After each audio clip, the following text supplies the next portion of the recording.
All right, hey guys, how's everybody doing today? It's Todd Ledbetter, and we are here in 1994. We're halfway through the 90s. This is my top 10 favorite album picks from 1994. It's a special edition.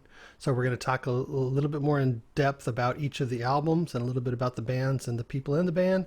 So it's going to be a good show today, and I'm looking forward to it. And I've got a great list. It's a fantastic list with some really great music. Some you're gonna recognize most of the stuff. It was popular then, and some of it is still popular now. And one thing I think you're going to be shocked is about my number one. I don't think you're going to guess it. I mean, if you think you can, you know, give it a go. But I think it might be a surprise, and I think it's a well-deserved number one pick for my favorites. Before we get started, though, if it's your first time on my channel, or my name's Todd Ledbetter, but if you haven't yet done it, please subscribe. I could really use the subscriptions, and I would appreciate it so much. And also like the video, click the notification bell after you subscribe so you can be notified when when I upload videos, and I'm uploading videos every day. So with that said, let's see. Let's go ahead and get started with my number 10 for 1994. This is my pick, and it is the Cranberries. I mean, there's no need to argue about it. I know you're upset a little bit. No, I'm just kidding. Ha ha ha ha. Dad joke. No need to argue by the Cranberries. Very good album. Boy, I used to listen to this quite a bit when I had my furniture store. It would be in my heavy rotation. The Cranberries. There's something about the Cranberries that I really like, and as I was listening to the album again recently, preparing my list, I realized that it's the similarity to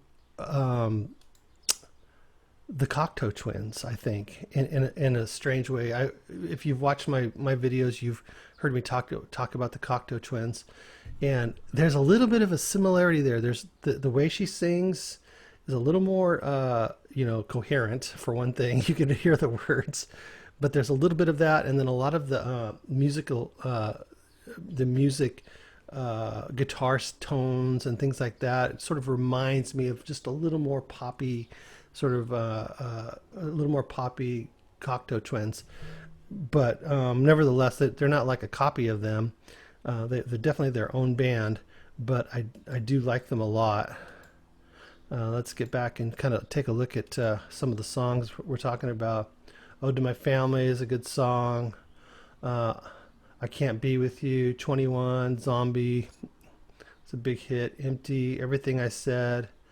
The Icicles Melt is a cool tune, very cool. Disappointed, Ridiculous Thoughts. It's really good. This whole album is it's got a lot of different styles of music. They've got some kind of sort of mid-tempo droney, rockers, and they got some sort of ballady stuff. But I love her vocal styles, and I like the instrumentation quite a bit on this. On the Cranberries album here. Let's take a look and see if we can get to some more information about it.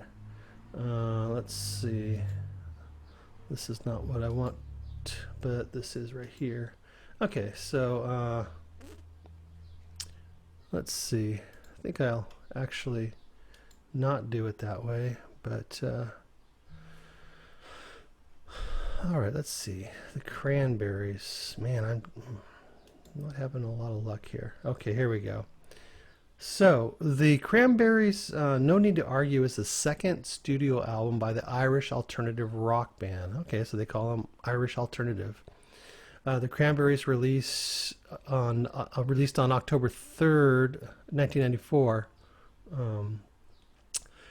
It is the band's best-selling album, and it has sold, 17 million copies worldwide. That's amazing. Wow, my number one pick for this 1994 didn't sell anything close to that. Interesting. It contains the band's most successful single, Zombie. The album's mood is darker and harsher than that on Everybody Else Is Doing It, So Why Can't We, released the year before. Let's see. In some of the songs, the band decided to take on a rockier and heavier side. Yeah, I was kind of saying that it is. It is. It's got like the kind of mid-tempo, drony rock kind of sound. So they were using distortion and increasing the volume. The song "Yeast Grave" incorrectly listed on the album as, I guess, a misspelling, "Yeast Grave," and never corrected for any of the album's physical releases. Okay. It's about William Butler Yeast, a quote on one of his poems, "No Second Troy." Okay, well, that's cool. A lot of great songs. So you got Dolores O'Riordan, vocals, electric and acoustic guitars, and keyboards. I do believe she's passed away at this point, so we won't be hearing from her. But seems like a subject we talk a lot about is lead singers passing away. It's kind of tragic, but thankfully we do have the music we do have that we can listen to. And then you got Noel Hogan, who's electric and acoustic guitar, and then Mike Hogan, bass guitar, and then Fergal Lawler, drums and percussion. But this reminds me though, as I see Mike Hogan and Noel Hogan, they're brothers, and Mike Hogan was the bass guitar player. Something I noticed while I was doing this, making my list and listening through all the albums and trying to find my top 10 is bass players on this list are incredible. There's some the bass playing in the music in the albums of my list is really, really good, and I think crucial to the success of a lot of these albums. It's amazing. I don't know if when you listen to music, if you're into hearing the bass or not. I'm a bass player, so I pick it out, but you get your big name bass players like Geddy Lee and Chris Squire from Yes and things like that. It's obvious, you can hear the bass, but some of these others you're not really paying attention because there's so much more going on. But oh my gosh, some amazing bass players in my list here. And so that is that's my number 10, the Cranberries. No Need to Argue. A really great album. Like it a lot. Let's see here. Let me go to my next album. My number 10, or no, excuse me, my number 9 is none other than your favorite and mine. Let's see if I can figure this out. Oh, there we go. Every time I turn this on and get this all set up, everything works differently, so I have to figure it out each time. It's weird. The Black Crowes, Amorica, however you want to say that. I'm not sure if that's great or not, but anyways, great album. Love the Black Crowes. Gone, A Conspiracy, High Head Blues. These are just, oh my gosh, P25 London, super cool song. She Gave Me Good Sunflower. Wiser Time is super cool. Just a real, it's got a lot of kind of acoustic-y ballads in it, which is very cool. At least I like it. But then it's got your rockers as well. Let's see, Amorica, styled as Amorica, is the third studio album.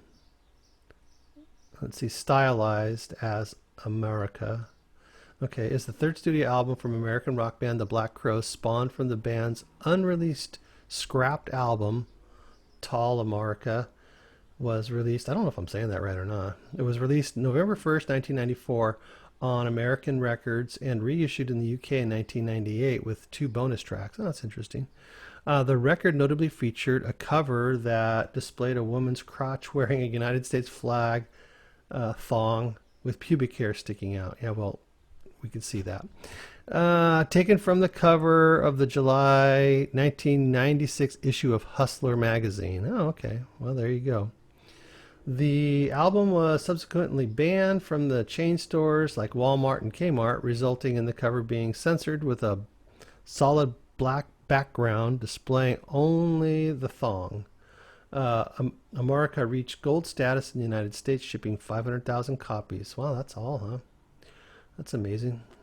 The Amorica album came as a re-recording of a previous Black Crowes project, tentatively called Tall, which was, oh, that's not what I wanted. Sorry. Which was produced by Chris Robinson. Rich Robinson stated, Chris and I got into a huge fight over it because he wanted to produce it. And I'm like, no. But he did it anyways because the rest of the band was sort of on his side. Chris also stated, Rich obviously has his head up his ass about what Tall was because I wanted to produce the band. I really wanted to take away the big Black Crowes sound. I mean, there were guitars there, but they weren't the main thing. I had Jellyfish singing on a lot of the things with me, big harmonies, and there were French horn players on there, and a lot of percussionists. Different things about Amorica is more Rich's idea from Tall, really, and my ideas were kind of scrapped off of there. Well, these are all quotes, so it's kind of weird phrasing to read back. But anyway, so I don't know, another brother band that is feuding. Let's see. What else we got? So we got Black Crowes. We got Chris Robinson on vocals and harmonica. You got Rich Robinson on guitar, Mark Ford guitar, Johnny Colt bass. He's killing it on this album too, by the way. Steve Gorman drums and Eddie Harsh on keyboards. I'm probably not saying that right. Very good. I like this album. Probably like the last of the Black Crowes for me, most likely. But I'll find out in the next coming years. But I didn't follow them too far past that, just because I don't know, all the feuding and all that stuff. It just gets kind of annoying. It's like it takes away from the music. But I say that as I'm about to share the next band. Talk about feuding. But I think the feud was pretty much done at this point when it comes to Pink Floyd. Well, I guess they're still feuding, but at least Roger Waters wasn't in the band anymore. I wasn't a huge fan of this album when it first came out. I don't know. I've been a little bit disappointed with some of the output of Pink Floyd, because their 70s stuff was so awesome, and their 80s stuff, like The Wall and things like that. After The Wall, you got Final Cut, which just I didn't like at all. But anyways, the Division Bell, as I re-listened to it again, I realized that I really like it.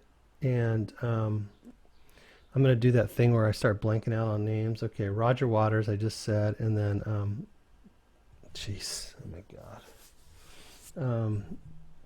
Of course, the guitar player who I'm such an idiot. Okay, let's see. I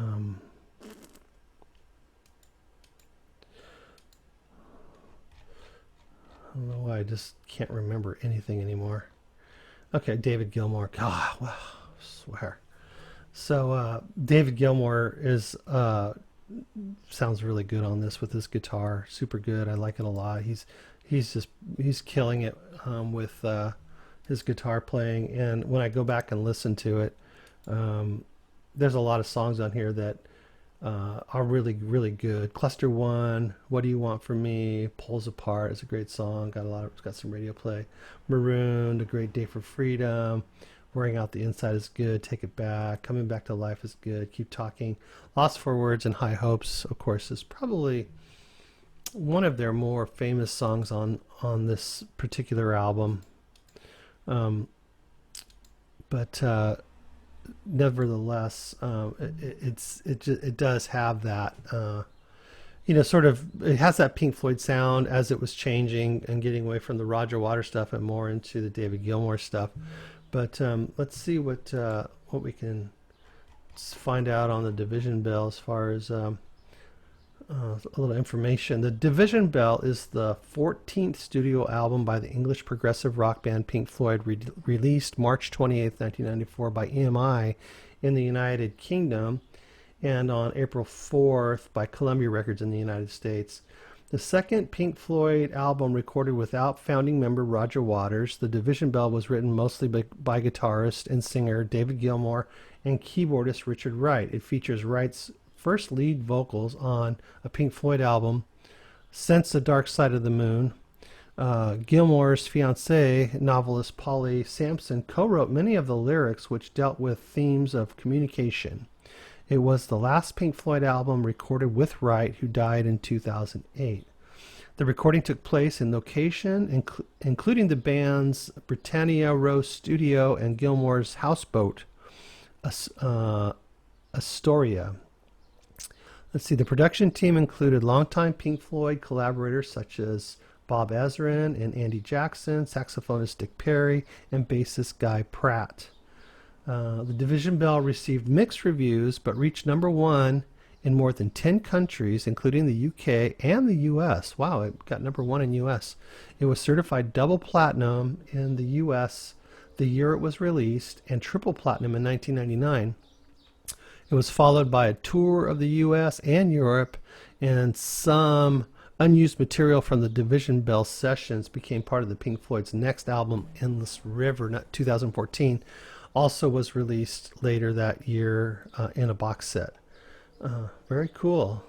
So, yeah, the second album without Roger Waters. So you got David Gilmour on lead vocals and guitars, steel guitars, bass guitar on Pulls Apart, Wearing Out the Inside.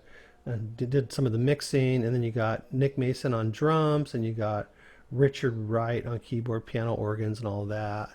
So very cool, just the three of them, and then you got a lot of other people kind of in there helping out with the production and all that, engineering and mastering and photography and whatnot.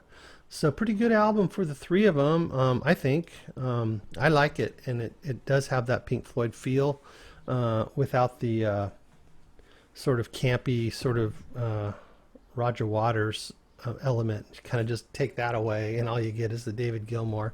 I'm okay with it.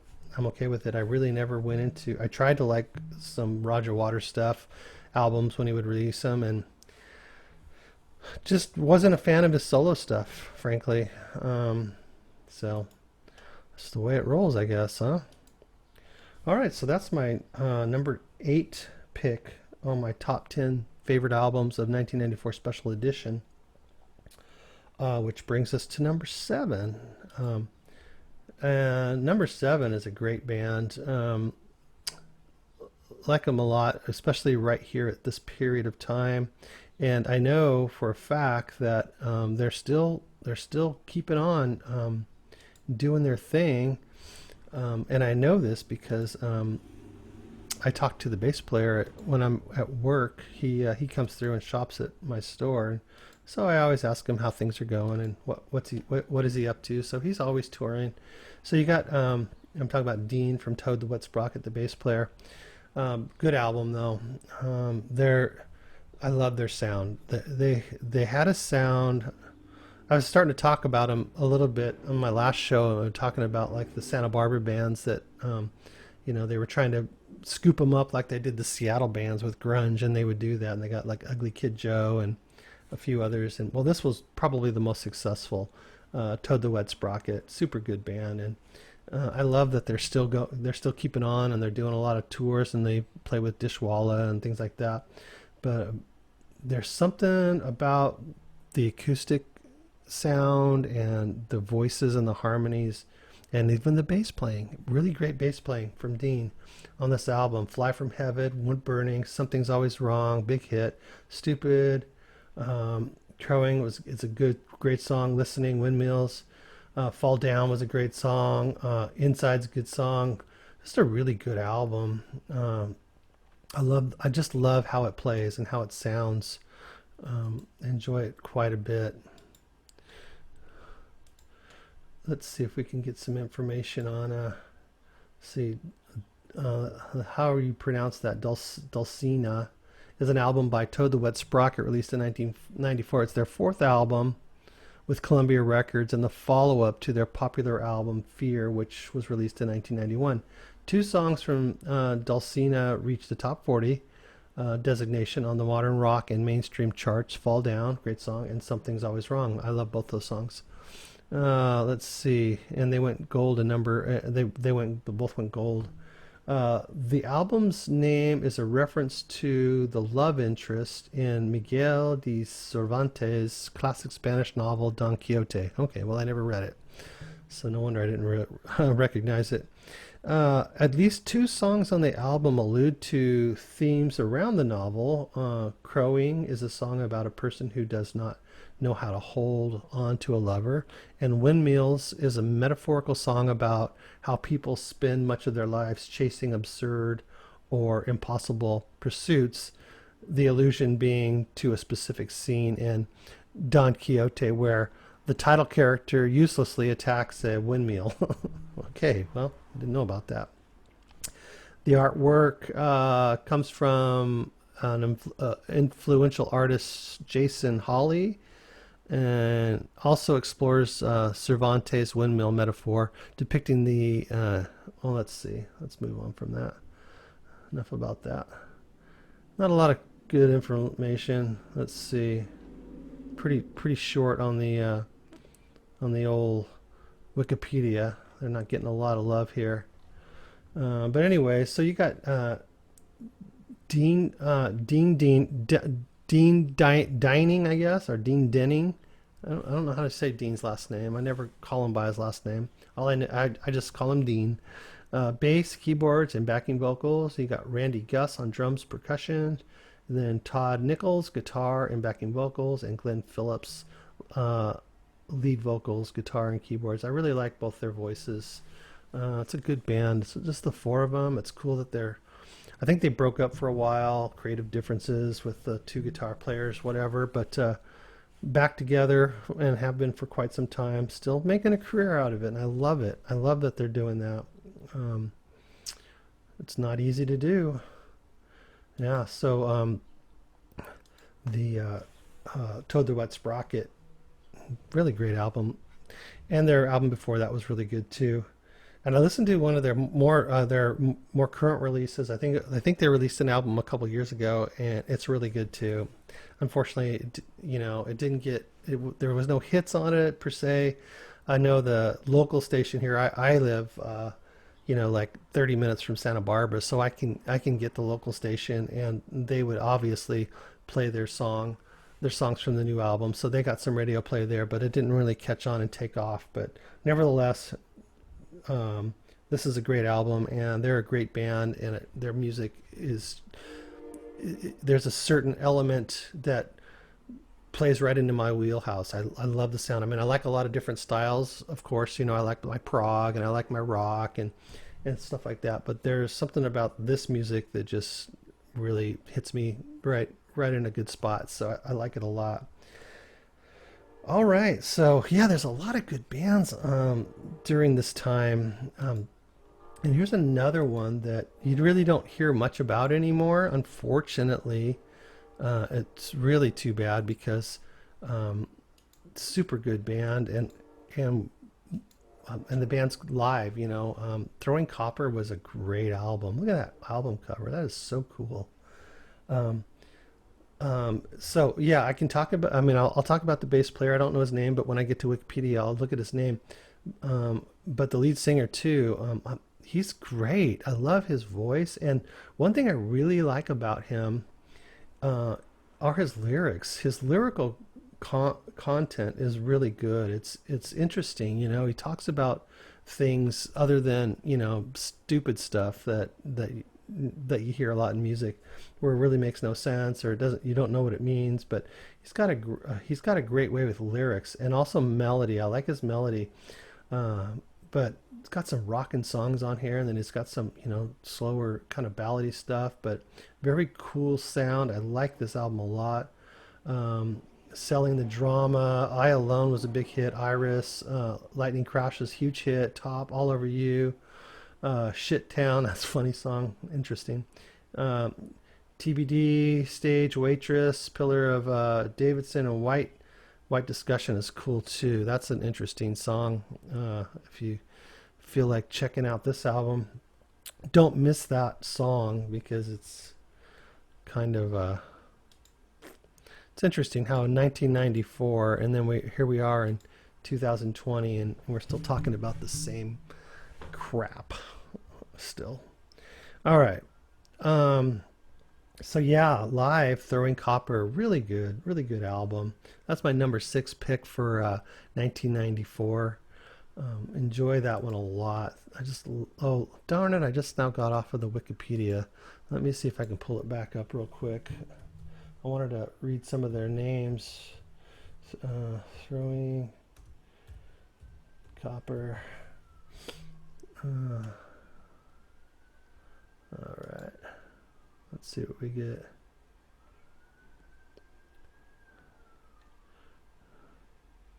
Let's see. Yeah, here we go.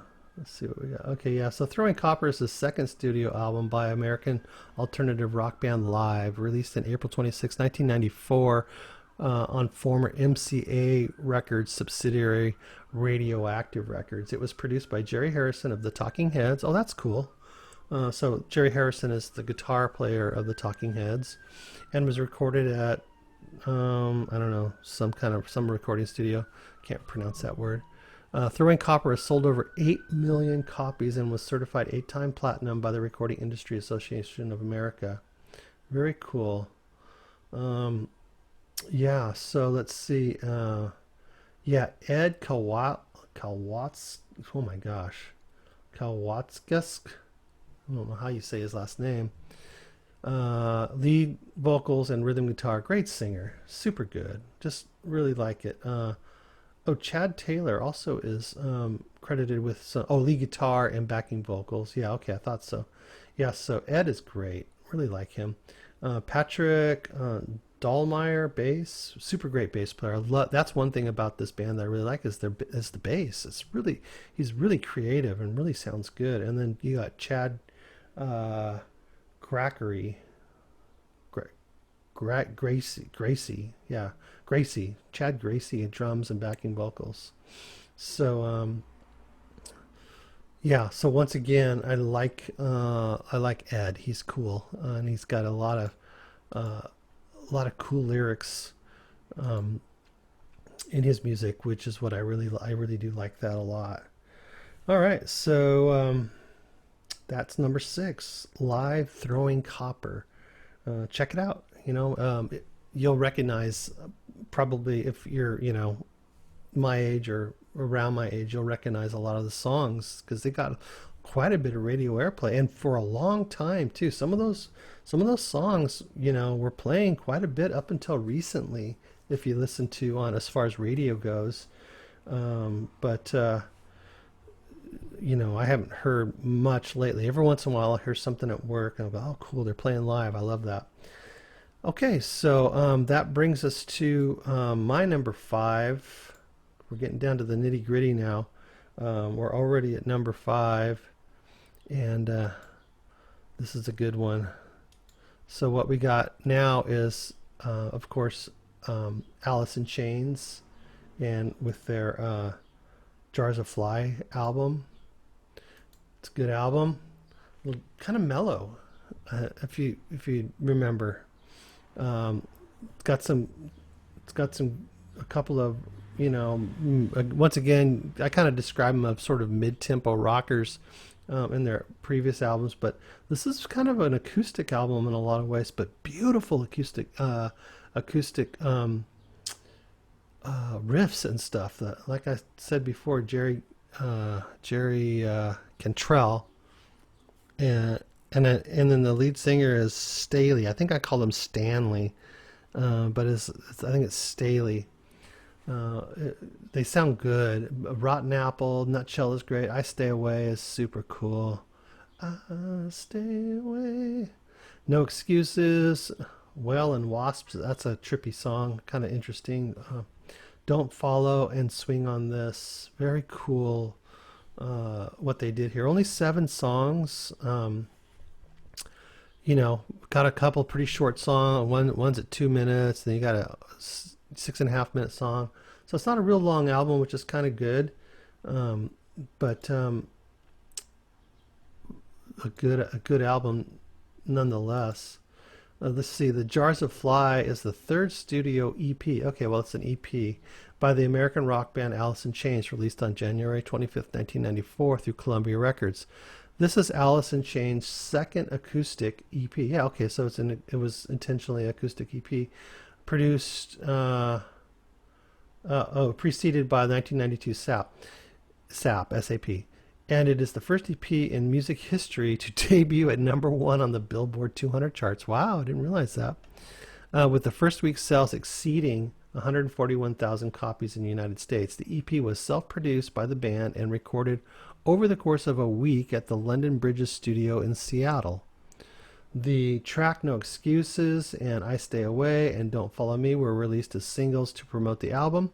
Jars of Fly was nominated for 2 Grammy Awards in 1995, Best Recording Package and Best Hard Rock Performance for I Stay Away. That is a good song. That's a really good song. Let's see, the EP was well received by critics and has been certified triple platinum for selling 4 million copies worldwide, making Jars of Flies one of the band's most successful releases. In Canada, Jars of Flies was certified double platinum and sales of 200,000 copies. Great Britain was 60,000 copies. Oh, come on, Great Britain, pull it together.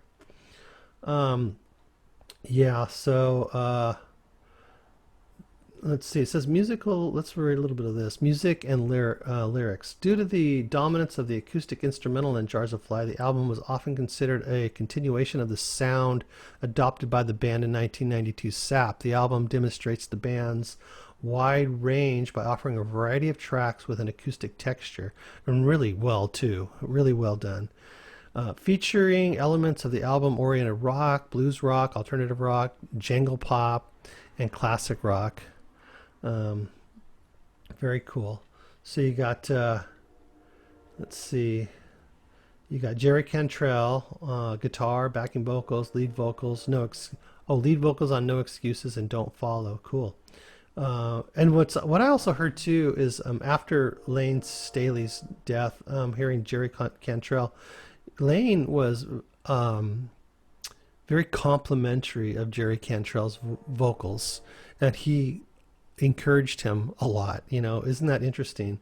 Lane didn't, with whatever his issues were, and led him to drugs and ultimately to overdose. He was somebody that I think admired Jerry very much and appreciated where he was and his friendship there, and encouraged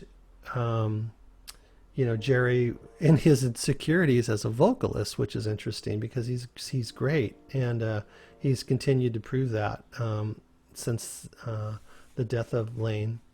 And then you got Mike Inez on bass guitar.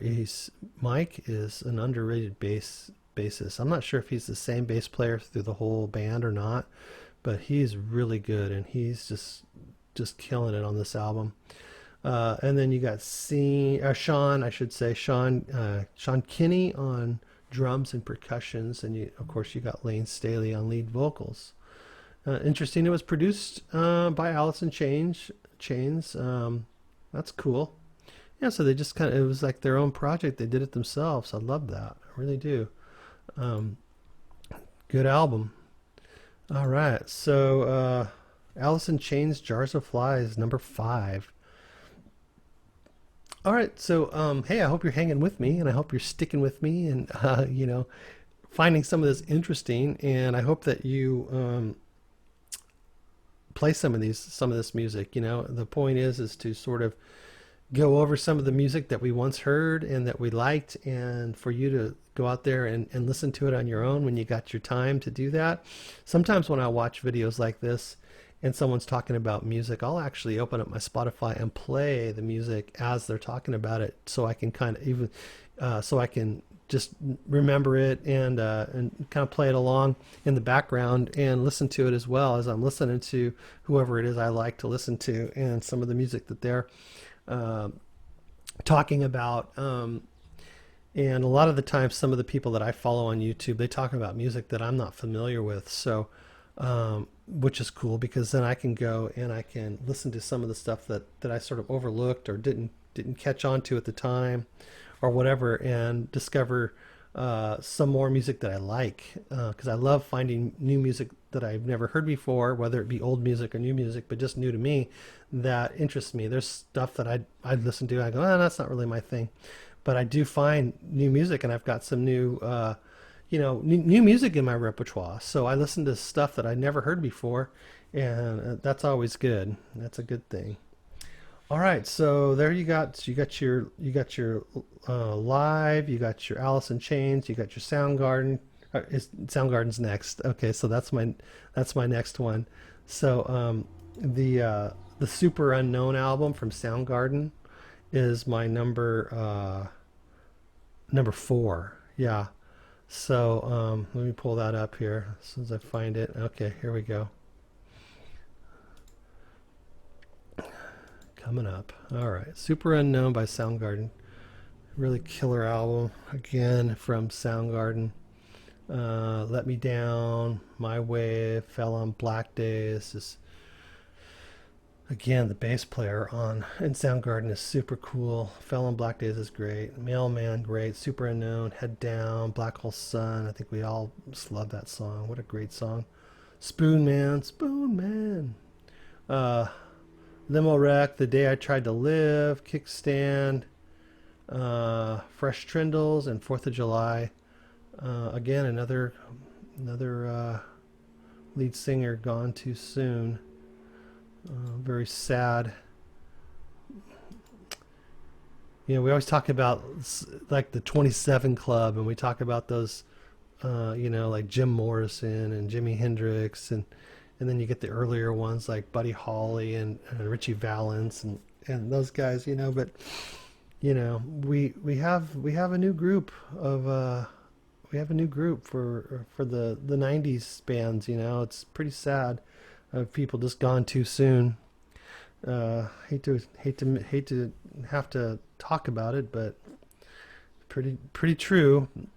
All right, so Soundgarden's Super Unknown is the fourth studio album by the American rock band Soundgarden. It was released March 8th, 1994 on A&M.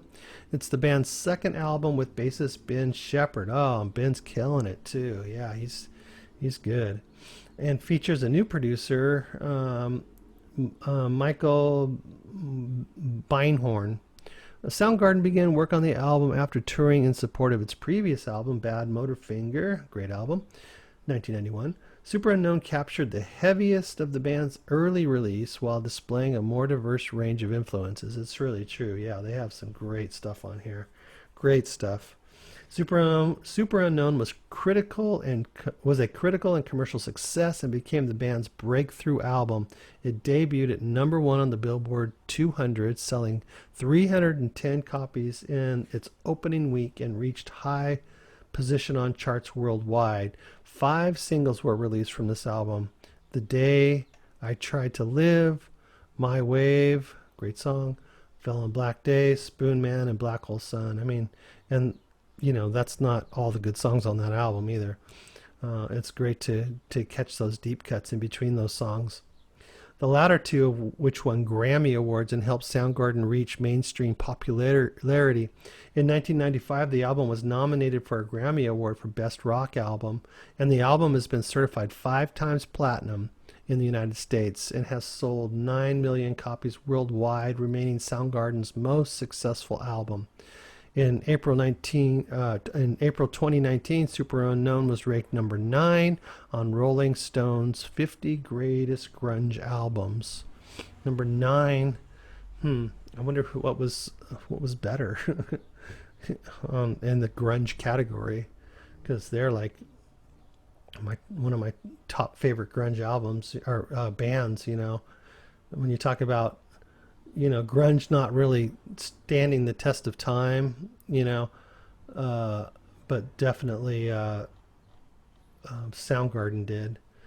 So you have Chris Cornell on lead vocals and backing vocals and rhythm guitar. And it's interesting, he wrote a lot of the songs, which I found Well, I found out years ago, just through different documentaries and things like that. But I didn't realize that at the time that he was quite a songwriter. You know, he would write the songs on guitar, a lot of times acoustic guitar, and then bring it to Kim Thale, I guess his name is, the lead guitarist or whatever, and bring it to the band.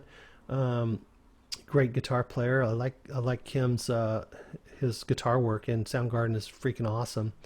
Uh, because sure, Chris brings the songs, and then a lot of times I think Kim would write these killer licks that go along with the song that are really iconic for Soundgarden as well. But if you listen to the chordage too on Chris Cornell's songs, or a lot of Soundgarden songs, very interesting chording too, I find, from Chris Cornell. Interesting chords, not your basic standard chords or bar chords and stuff.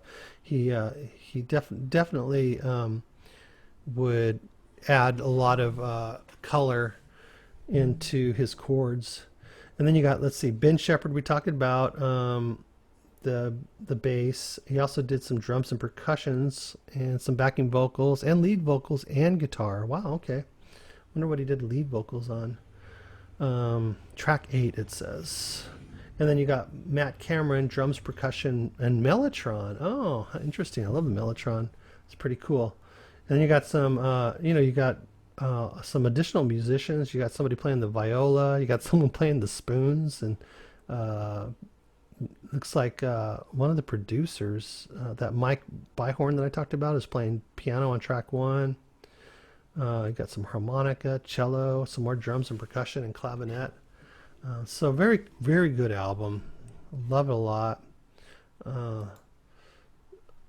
and so that's the Soundgarden Superunknown. I was really loved it when I listened to it again. As I was getting my list together, it was just I couldn't stop listening to it, because I thought I would say, okay, this is my last song I'm gonna listen to, and then the next song come on, and say, oh no, I like this one too. I'm gonna listen to it. So, I just listened to the whole thing again, because I told you before many times I'm an album person. Once I get going on an album, it's hard for me to just stop. I like to listen to the whole thing. All right, well, okay, so here we are. We're in 1994, and we have made it to my top three. My top three, and let's go ahead and get me. I wish I would set this up before I announce where I'm going, but I keep forgetting. And it's, like I said, it's running. My screens are all weird every time I do this. So here we go. Wildflowers by Tom Petty. It's one of his solo albums. Uh, Great album. I've always been a Tom Petty fan. I've told the story before about when I walked into the music store, and there was a record playing right in the entryway, back when they played records. And I was walking around the store, and I heard the music of Tom Petty's very first album. I think it was 76 or 77 or something like that. And I was mesmerized by it. And of course, that's the album I walked out of that store with, and I love Tom Petty ever since. I love Tom Petty and the Heartbreakers, and I love Tom Petty's music as well. But Heartbreakers played quite a bit on this Wildflowers, Tom Petty solo album, I do believe. You got Wildflowers, You Don't Know How It Feels. That was a pretty big song. Time to Move On, You Wreck Me was huge. It's Good to Be King is a great song. It's a funny song. Just It's Good to Be King. Just the premise of it. Reminds me of Monty Python. Only a Broken Heart, Honeybee, Don't Fade on Me, uh, Hard on Me, Cabin Down Below, To Find a Friend, Higher Place, and House in the Woods, Crawling Back to You, and Wake Up Time. Yeah, Tom Petty is just ultra cool. I don't really know how else to describe it. It's just something about his music,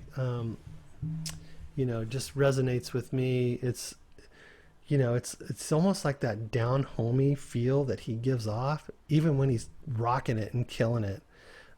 His songs are kind of basic yet still interesting. There's something about it that you don't get bored with. There's an interest. There's something that keeps my ear listening.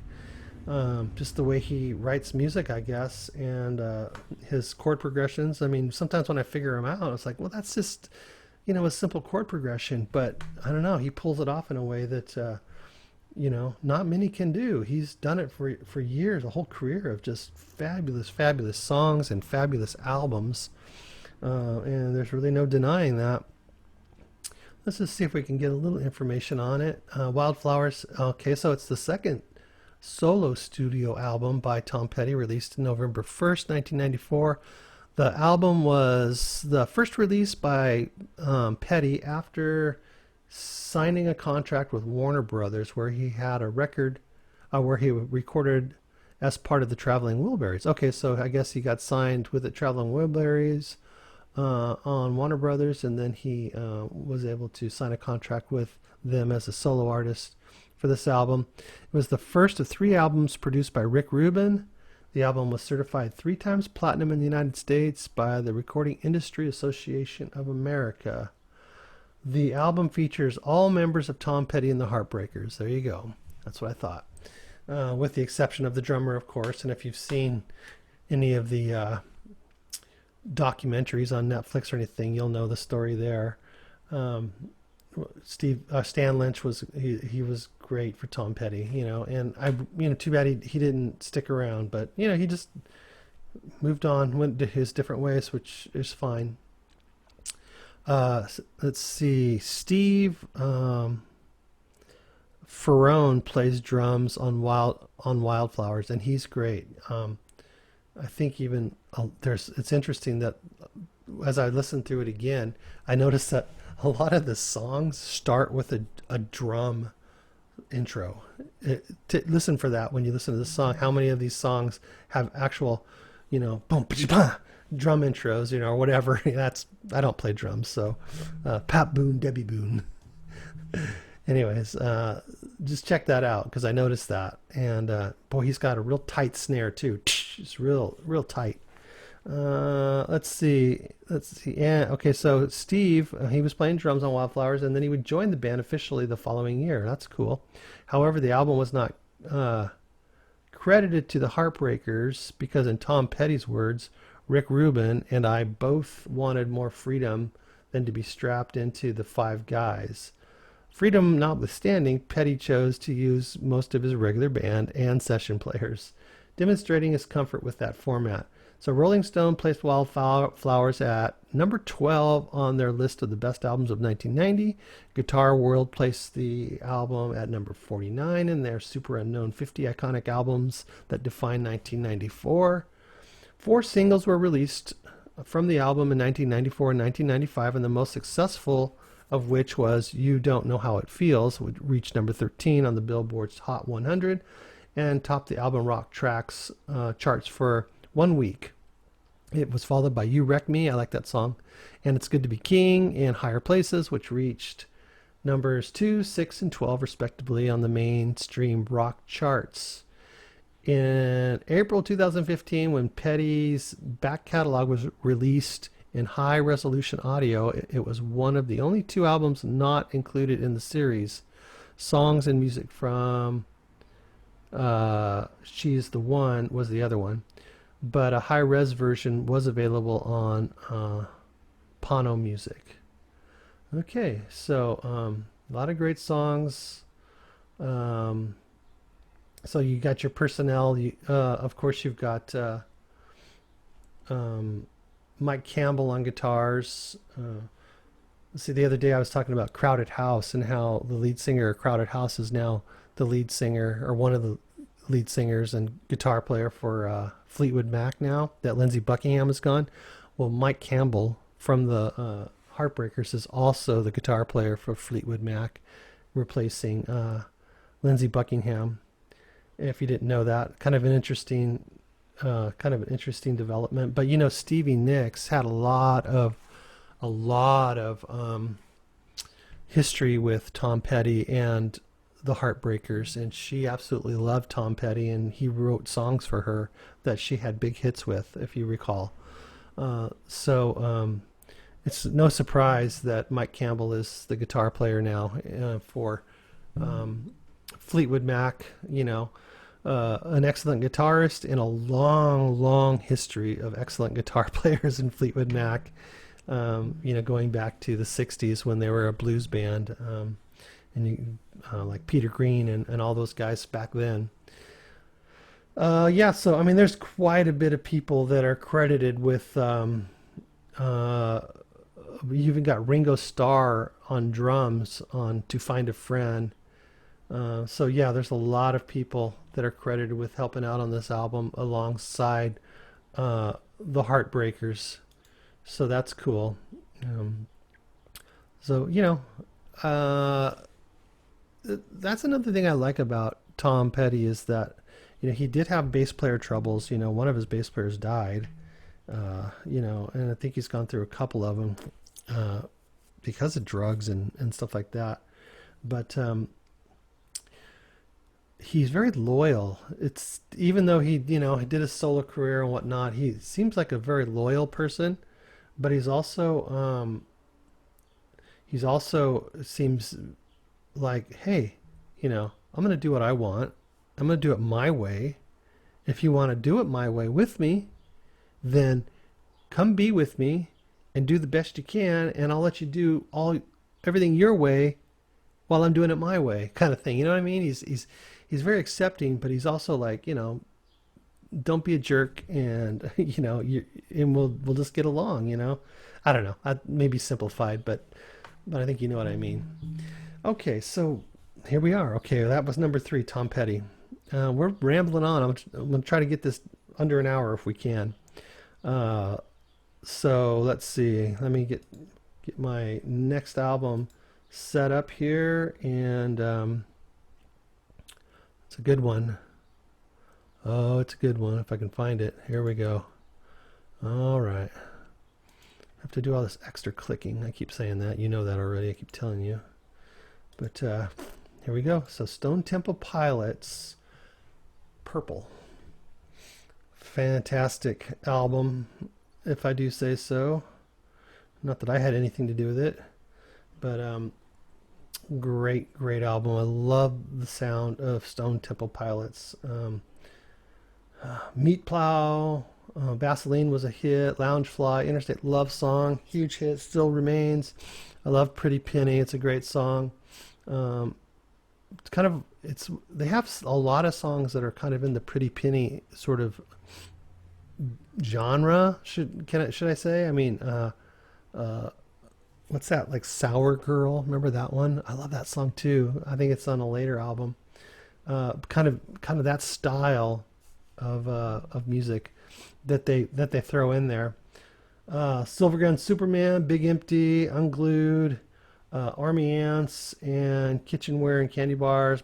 That's a cool hidden track. I guess it was a hidden track, but I was listening to it as I was going through my album picks, and it's very cool. I recognize it. I've heard it before.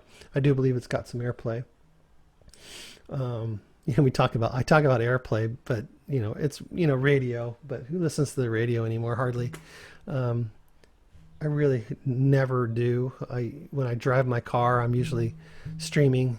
But anyways, when there was such thing as airplay and people actually listened to the radio that was played, I think that's why I recognize it a lot too.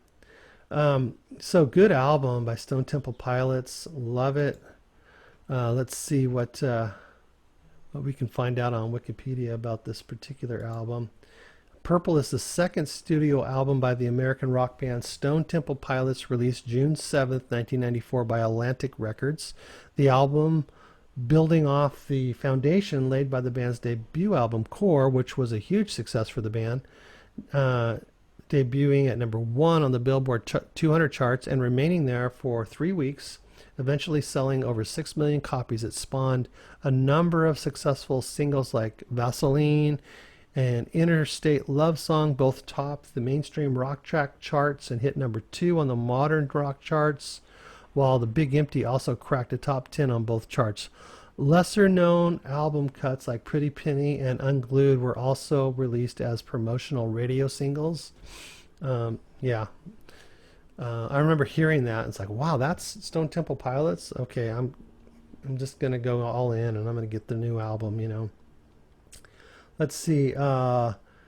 In the spring of, let's see, this is under background and musical styles. In the spring of 1994, Stone Temple Pilots returned to the studio to work on their next album and completed it in less than 1 month.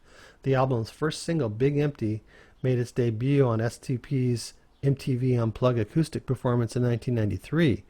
The song would later appear on the soundtrack to the 1994 Brandon Lee's film The Crow, which reached #1 on the Billboard charts. A couple weeks later, Purple also reached the top of the charts, making two for the band in 1994. The lyric, "She said she'd be my woman, she said she'd be my man," from Loungefly also appears in the song Spanish Fly on the Mighty Joe Young demo. Paul Leary of the Butthole Surfers is credited with playing the ending guitar on the solo of the song. Okay. While Purple features elements of grunge, like its predecessor Core, the album displays the band's developing a sound influenced by other genres such as psychedelic rock, evident in Loungefly and Silvergun Superman, and I really like the way they do that too. I think it sounds great. The country vibes of Interstate Love Song, yeah, and the blues rock element of Big Empty, definitely. Stephen Elderwin wrote, Purple is a quantum leap over Core, showcasing the bands hitting their stride. He also described Interstate Love Song as a concept, or as a concise epic, as alluring as the open highway, and Big Empty as perfect encapsulating of the mainstream alienation. Okay. Wow. You really have a way with words, don't you? Okay, so personnel for the Stone Temple Pilots: Scott Weiland, lead vocals, additional guitars on Silvergun Superman and Pretty Penny. I think he wrote that song, Pretty Penny, on guitar. Another surprising sort of development, like Chris Cornell, Scott Weiland was writing songs too on guitar and brings them to the band, and I liked what he brought to the band, like I like Chris Cornell did for Soundgarden too. And then you got Dean DeLeo, electric guitars and percussions and all kinds of other stuff, and then Robert DeLeo. Oh, so you got more brothers in this band too. So on the bass, and dude, man, the bass playing in Stone Temple Pilots is. I guess, I don't know if he's been this is the second album, so, I mean, killer bass playing. Stone Temple Pilots bass licks are freaking awesome. They're amazing. And when you really get down to it and you listen to it, pretty amazing. And that bass playing drives the music, and it makes it very interesting because he plays a lot of very interesting lines in this music. Super great. Super great. And then you got on the drums, you got Eric Kurtz. So that is, you got a few different additional personnel, but we won't, or not personnel, but yeah, personnel playing on the record too. Oh no, not really playing, just, oh yeah, a little bit Mellotron, mixing and mastering and whatnot like that. But very cool album for my #2 pick in 1994. I think it deserves to be there. Let me know what you think. And that brings us to my #1 album. I told you in the beginning of this nearly an hour ago that you might be surprised at my #1. I don't know, maybe you won't be. But this is a fantastic album. And another singer gone. Jeff Buckley, Grace. My #1 pick for 1994 on my top 10 favorite albums. Special edition. Jeff Buckley, Grace. What an amazing album this is. Oh my gosh. If you're not familiar with Jeff Buckley, you've probably heard his songs and may not realize who he was or is. Amazing. I don't even know really what to say about it. It's just such an interesting album, in so many ways. Mojo Pin, Grace, excellent song. The Last Goodbye is amazing, amazing song. Lilac Wine, freaking awesome. So Real, Hallelujah. He's kind of readapted the Leonard Cohen Hallelujah, and he kind of changed it lyrically, and did a beautiful, beautiful job. Lover, You Shouldn't Have Come Over, Corpus Christi Carol, Eternal Life, Dream Brother, and Forget Her. It's just an incredible album, and if you haven't listened to it, then I recommend that you give it some listens. You know, don't just listen once. Listen to it until you realize what you're listening to.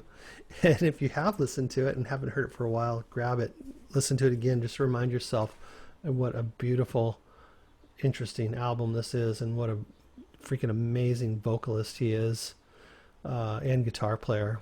So good. Jeff Buckley, Grace album. I just love it so much. It's such a good album. I think I'm going to listen to it again today. My hair's all funky because I took a shower just before I got on here, and it's still not dry. But anyways, and I haven't had a haircut since freaking virus lockdown. So there's that. I think we can all relate. So that's my list. Oh, let's talk about Jeff Buckley for a second here. Grace is the only studio album by Jeff Buckley. Can you believe that? Can you believe that? Grace is the only studio album by Jeff Buckley released on August 23rd, 1994. While the album initially had poor sales, it peaked at number 149 in the US and received mixed reviews. It gradually acquired critical acclaim and commercial success, and as of 2007, it had sold over 2 million copies worldwide and had been cited by critics and listeners as one of the greatest albums of all times. Yeah, no doubt. No doubt. Wow. Okay. All right. No wonder it's number one. Let's see. An extended version of the album's subtitle Legacy Edition, celebrating its 10th anniversary, was released August 23rd, 2004, and it peaked at number 44 in the UK. Grace re-entered the album charts in Australia at number 44 for the week of January 29th and February 5th, 2007, 13 years after its original release date. It is currently certified 7 times platinum in Australia. Interesting. Let's see, it says here, music, it says Buckley's version of Corpus Christi Carol was based on a version of Janet Baker, based on a version by Janet Baker. A childhood friend introduced him to the song, and Buckley sang a version on the album as his way of thanking him. All right, let's see. Critical reception and legacy. Grace has been highly rated in magazines such as Q, in which readers voted Grace the 75th greatest album of all times in 1998. The same vote was taken again in 2005, and Grace then ranked 13. Wow, from 75 to 13 of all time. In 2003, the album was ranked number 303 on Rolling Stone's list of 500 greatest albums of all time. Yeah, well, that's Rolling Stone. And 304 in 2012 revised list. Okay, well, they're doing a little better. Oh, no, that's one shorter, so they're not doing better. Get it together, Rolling Stone. They're weird. All right, in 2006, Mojo named Grace the number one in 2006, Mojo named Grace the number one modern rock classic of all time. Of all time. It was also rated as Australia's second favorite album by My Favorite Album. A television special aired by the Australian Broadcasting Corporation on December 6, 2006, and in 2003, Buckley's version of Hallelujah was ranked number 259 on Rolling Stone's list of 500 greatest songs of all time. Interesting. That it wasn't his song originally. He just rewrote some of the lyrics.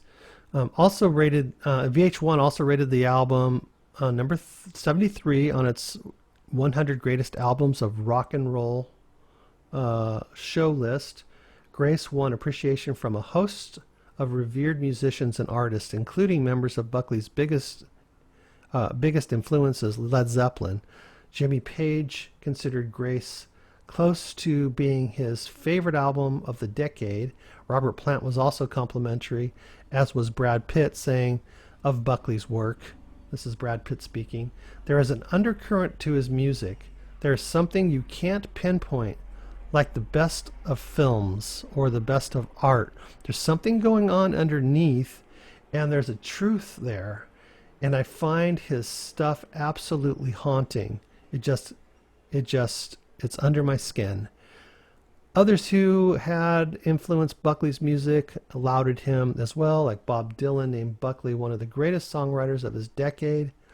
And David Bowie considered Grace to be the best album ever made, and has said it would be one of his 10 Desert Island records. It was voted number 99 in the third edition of Colin Larkin's all-time top 1000 in 2000. The year, Larkin stated his music achieved a perfection that was staggering for a debut album.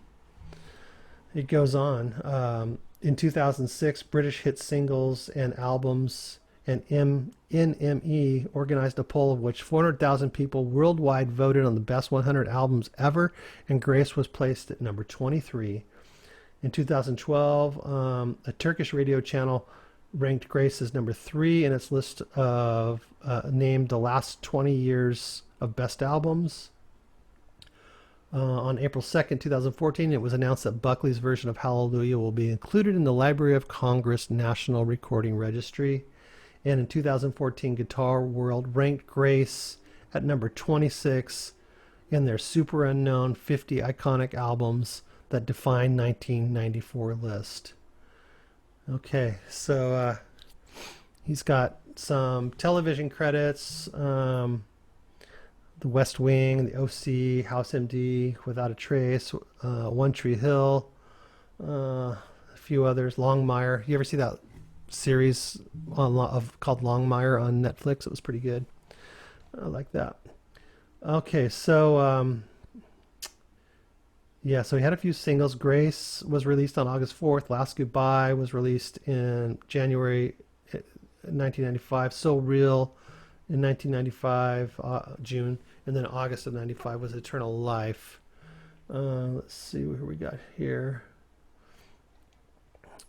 So lots of musical credits here, but basically, you know, it's Jeff Buckley. It's his you know, mostly his songs. He's doing a couple of covers, of course, but he's doing his version of them and making them his own. Great album. And it's funny that Brad Pitt is kind of noted in there, just saying, you know, how it makes him feel, and I can actually, you know, 100% relate with what he's saying about Jeff Buckley. That I can't believe that's his only studio album. He's got some other live albums because of his death. He died, I believe, in a car accident. I think he drove into a river or something like that. You know, just touring, driving himself. You know, trying to make it, you know, and I don't think he ever really got to experience the success that he could have before he passed away. It didn't say how old he was when he passed, at least that I could see. See if I didn't click out of that. Let's see if I can find it. No, it doesn't really say when his. Let's see. No, well, whatever. It doesn't really matter. The fact of the matter is he's gone, and he left us that album to enjoy. So, hey, let's do it. Let's enjoy it. That's my list for 1994. It's kind of a long show today, but that's because it's our deluxe, and we're going in depth a little bit. We got number 10, The Cranberries, No Need to Argue, Black Crowes, Amorica, Pink Floyd, Division Bell, Toad the Wet Sprocket, Dulcinea, Live, Throwing Copper, Alice in Chains, Jars of Flies, Soundgarden, Unknown, Tom Petty's Wildflowers, STP Purple, and number one, 1994.